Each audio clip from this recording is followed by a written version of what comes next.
अब हम मूल अधिकार के अनुच्छेदों को आगे पढ़ेंगे। मैं प्रयास करूंगा कि अनुच्छेदों को सही ढंग से पढ़ा दिया जाए, इसलिए मैं तोड़ तोड़ के वीडियो बनाऊंगा। एक वीडियो में आपको एक या दो अनुच्छेद के संबंध में स्पष्ट रूप से बताऊंगा। ठीक, चलिए।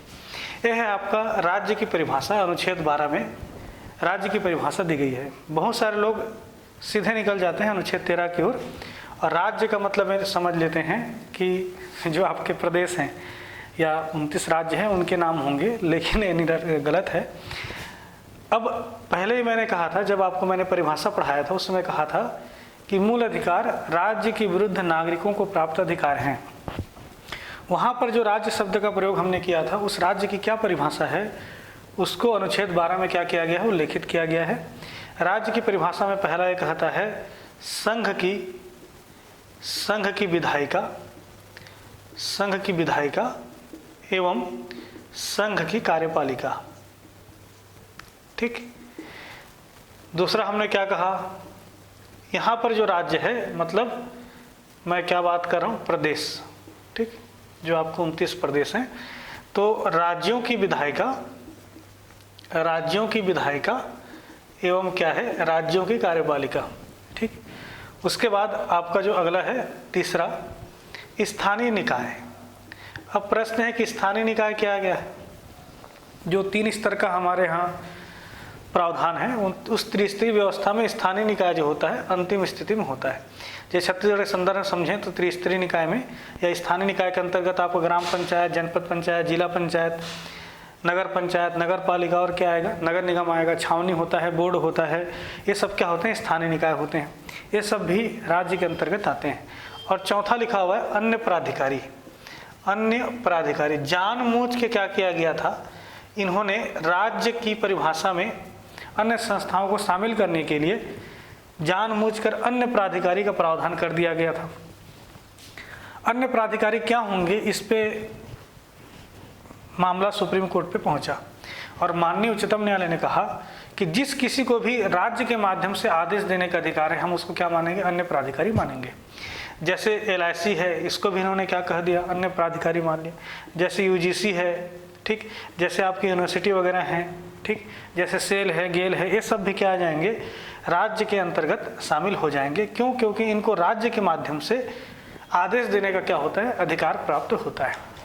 इसको पूछा गया है, बहुत सारे लोग ऑप्शन बना के देगा व्यापम में, उसमें उच्चतम न्यायालय शामिल कर देते हैं। वो लोग क्या शामिल कर देते हैं, उच्चतम न्यायालय को शामिल कर देते हैं या उच्च न्यायालय को शामिल कर देते हैं। और हमको लगता है कि राज्य की परिभाषा में उच्चतम न्यायालय, उच्च न्यायालय भी क्या होंगे, शामिल होंगे, और हमसे गलतियां हो जाती है। इसलिए ध्यान रखिएगा, न्यायपालिका इसमें शामिल नहीं है।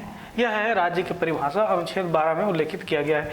तो आज के बाद अगर आप राज्य पढ़ेंगे, जैसे राज्य के नीति निर्देशक तत्व, वहां पर राज्य के नीति निर्देशक तत्व का मतलब क्या होता है, ठीक, क्योंकि जैसे आप नीति निर्देशक तत्व आएंगे तो वहां पर आपको एक अनुच्छेद क्या मिलेगा, 36 नंबर का मिलेगा। उसमें राज्य की परिभाषा में स्पष्ट लिखा गया है कि अनुच्छेद 12 में जो राज्य की परिभाषा है वह यहाँ पर क्या होगा, राज्य होगा। तो राज्य के नीति निर्देशक तत्वों में भी इस राज्य की परिभाषा को क्या किया जाता है, शामिल किया जाता है। यह है राज्य की परिभाषा। चलिए, अगला जो है अनुच्छेद क्या हो जाएगा, अगला अनुच्छेद है आपका 13। अनुच्छेद क्या हो गया आपका 13। ठीक, अनुच्छेद जो आपका 13 नंबर का है, काफ़ी व्यापक है। इसमें लिखा हुआ है, इसकी परिभाषा को अगर आप समझेंगे, उसमें स्पष्ट लिखा हुआ है कि यदि कोई विधि मूल अधिकारों के विपरीत है, मूल अधिकारों के विपरीत है या मूल अधिकारों का हनन करती है, तो वह आंशिक या पूर्ण रूप से क्या हो जाएगी, आंशिक या पूर्ण रूप से शून्य हो जाएगी। ये आपका अनुच्छेद क्या कहता है, 13 कहता है। अब प्रश्न है कि शून्य कैसे होगा, क्योंकि 13 में लिख दिया। बहुत बार आपको प्रश्न मिलेगा कि न्यायिक पुनरावलोकन, एक्चुअल में न्यायिक पुनः धन क्या है, वो अवलोकन है। पुनः धन क्या है? अवलोकन है। यदि विसर्ग संधि है और ये क्या हो जाएगा? पुनरावलोकन हो जाएगा। ठीक है, किसी किसी पुस्तक में पुनः विलोकन भी लिखा रहता है। पूछा जाता है कि न्यायिक पुनरावलोकन जो है कौन से अनुच्छेद से जुड़ा हुआ है? तो कौन से अनुच्छेद से जुड़ा हुआ है? अनुच्छेद 13 से जुड़ा हुआ है, आर्टिकल 13 से जुड़ा हुआ है। किससे जुड़ा हुआ है? आर्टिकल 13 से जुड़ा हुआ है। इसको आप अच्छे से याद रख लीजिएगा। अब प्रश्न है कि न्यायिक पुनरावलोकन क्या होता है? देखिए, चूंकि 13 में ये लिखा हुआ है कि यदि कोई विधि मूल अधिकारों के विपरीत है तो आंशिक या पूर्ण रूप से शून्य हो जाएगी। तो कैसे होगी?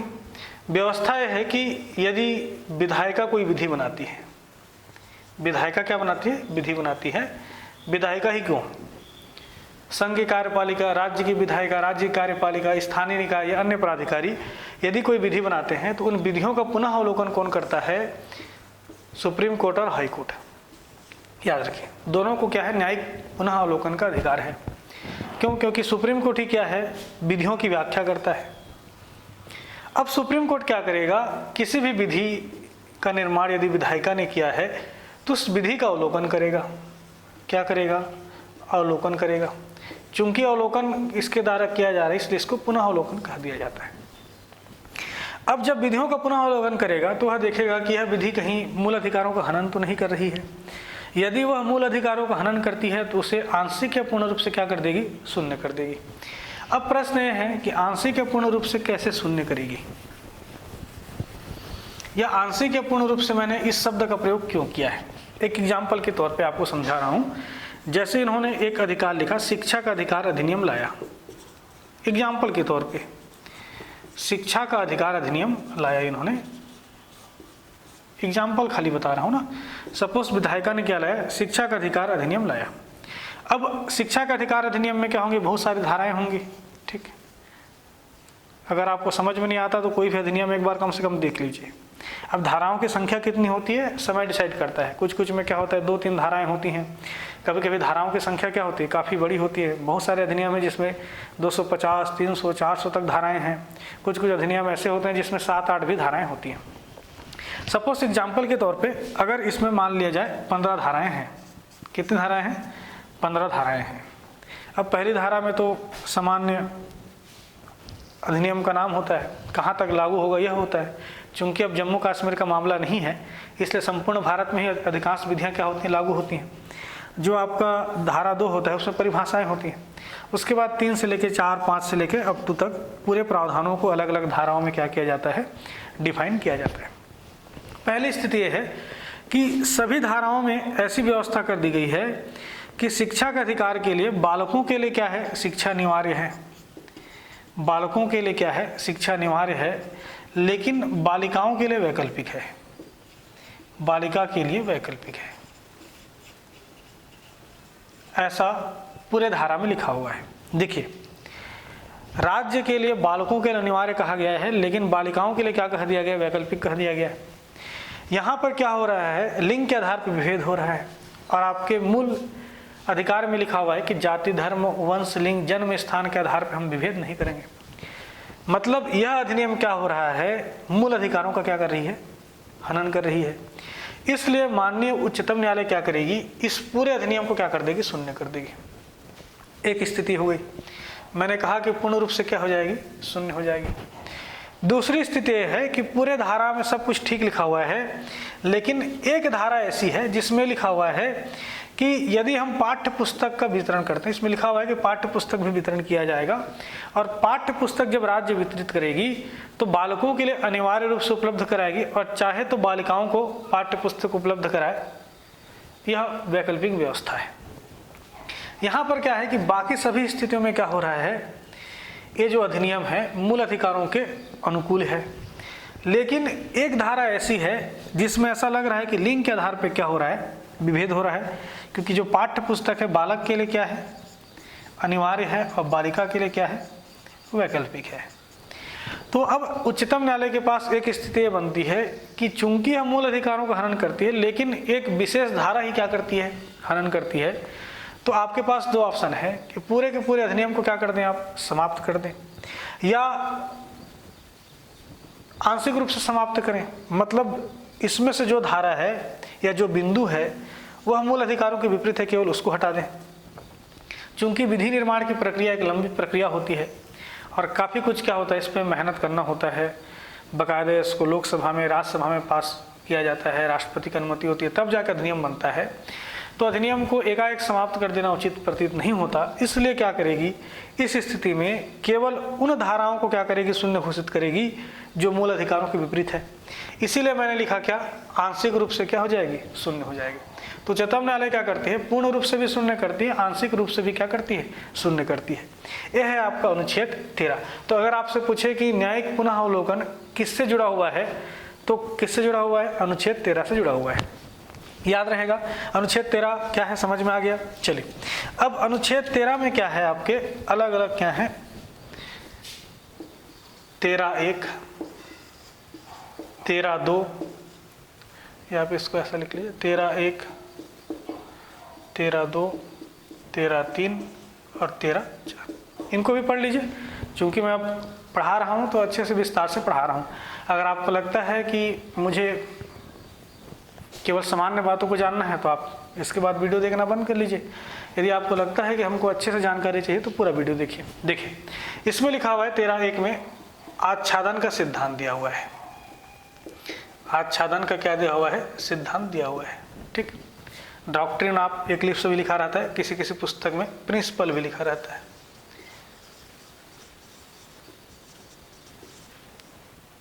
ठीक, अब क्या होगा, देखिए ध्यान समझिए।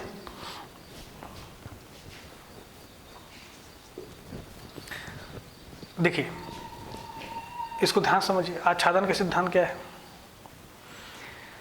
ये जो आच्छादन का सिद्धांत है, इसको ध्यान समझने से पहले आप इस बात को जान लीजिए कि ब्रिटिश काल में बहुत सारी विधियां बनी हुई थी। अब भारत जब स्वतंत्र हुआ तो हमारे पास दो ऑप्शन थे कि जो विधियां हैं उसको पूर्णतः क्या कर दिया जाए, समाप्त कर दिया जाए, उन विधियों को भारत में लागू ना किया जाए, या उन विधियों को एज इट इज क्या किया जाए, लागू रखा जाए। ठीक है, हमारे सामने एक प्रश्न ये था।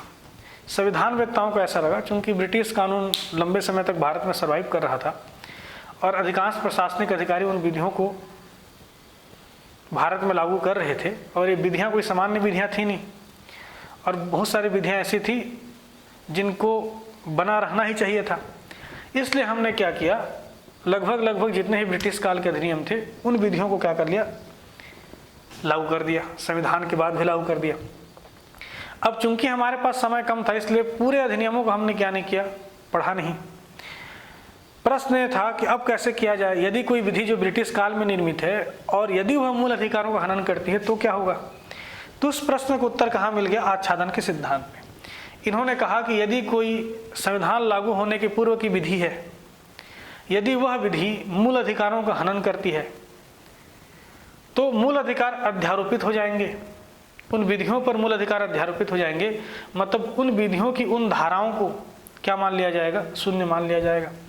मतलब यदि कोई विधि जो है ब्रिटिश कालीन विधि है, यदि वह मूल अधिकारों का हनन करती है तो मूल अधिकार अध्यारोपित हो जाएगा, मतलब वह विधि क्या हो जाएगी, शून्य हो जाएगी। यह आच्छादन का सिद्धांत, मतलब उसको कवर कर लेगा। क्या कर लेगा, कवर कर लेगा। दूसरी स्थिति क्या है, पृथक्करण का सिद्धांत। दूसरा क्या है आपका, पृथक्करण का सिद्धांत। पृथक्करण का सिद्धांत लिख लीजिए, सेवरेबिलिटी कहा जाता है।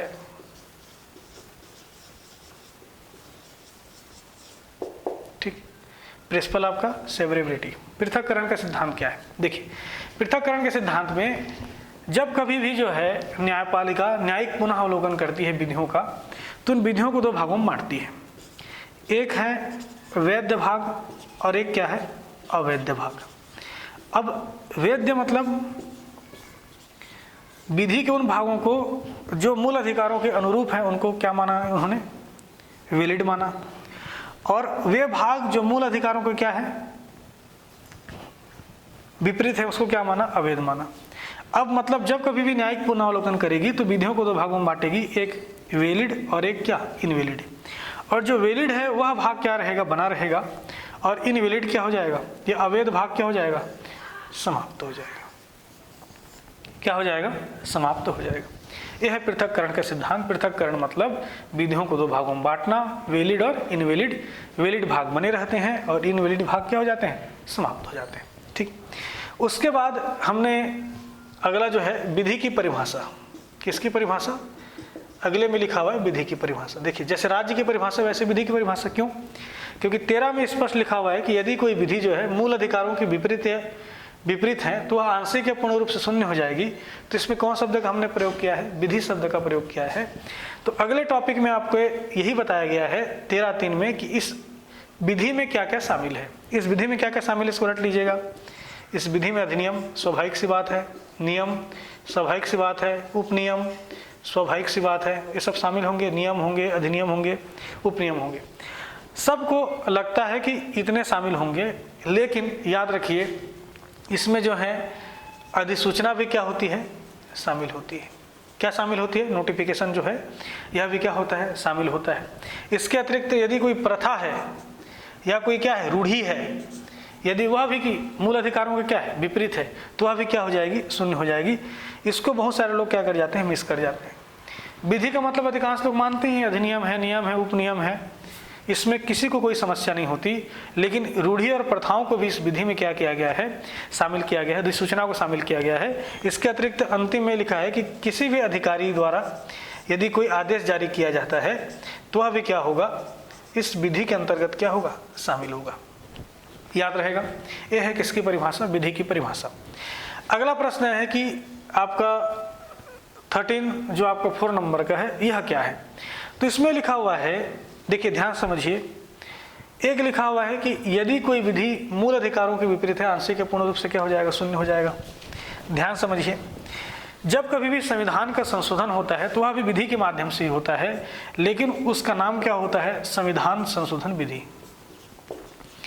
संविधान संशोधन अधिनियम।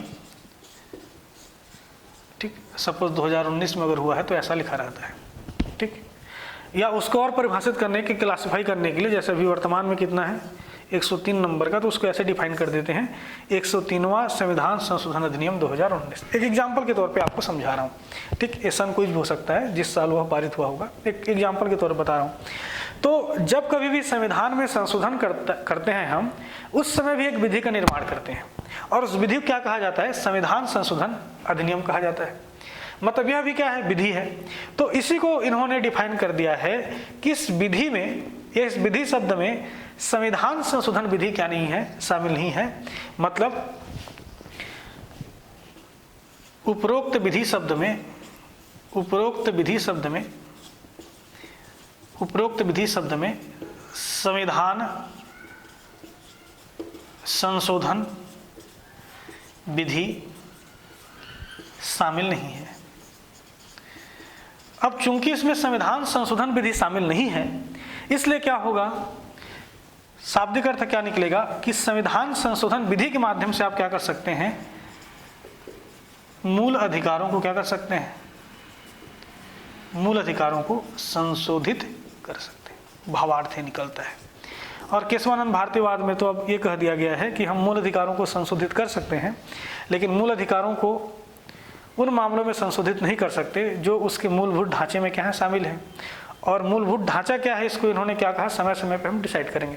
हालांकि मूल अधिकार को इन्होंने मूलभूत ढांचा माना है, इसलिए मूल अधिकार बना रहेगा, उसके सब सेक्शन रहेंगे जाएंगे, इसके बारे में अभी अस्पष्टता है। याद रहेगा। चलिए ठीक, ये क्या हो गया आपका 13(4). यह है किसकी परिभाषा, अनुच्छेद 13 की परिभाषा या 13 की व्याख्या। ठीक, धन्यवाद। एक एक करके मैं पढ़ाऊंगा। अगले वीडियो में हम अनुच्छेद 14 के बारे में पढ़ेंगे। धन्यवाद।